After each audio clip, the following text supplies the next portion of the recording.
Actually படம் வந்து எதிர்பார்த்த அளவுக்கு இல்லை. உண்மையை சொல்லணும்னா ரொம்ப ஸ்லோவா ஒரு ஃபீல் இருந்தது. சேம் நான் தனுஷ் சார் கிட்ட எல்லா படத்துலயும் பாக்குற அதே கான்செப்ட் மாதிரி எனக்கு ஒரு ஃபீலா இருந்தது.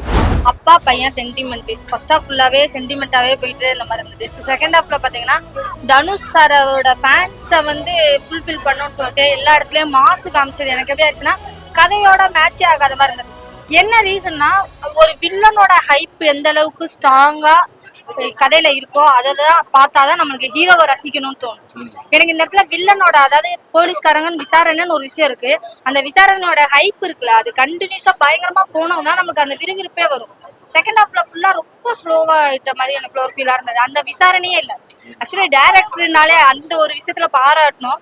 அப்படி ஒரு ஃபீல் கொடுப்பாருல அந்த ஒரு ஃபீல் இல்லை. ஆனா என்னன்னா எனக்கு அவர் கொடுத்த கான்செப்ட் ரீதியா ஒரு சில விஷயங்கள் பிடிச்சிருந்தது. ஒரு சில விஷயங்கள முரண்பாடு இருக்கு. என்ன அப்படின்னா விவசாயிகள் முன்னாடி வந்து டிராக்டர்னு ஒண்ணு கொடுத்து அதுக்கு லோனுன்னு ஒண்ணு கொடுத்து மொத்த நிலத்தையும் பேங்க்காரங்க புடுங்கிக்கிடுவாங்க. அது வந்து ஊர் சைட்ல நிறைய நடந்திருக்கு. நானே கண்ணார பார்த்திருக்கேன் அதெல்லாம்.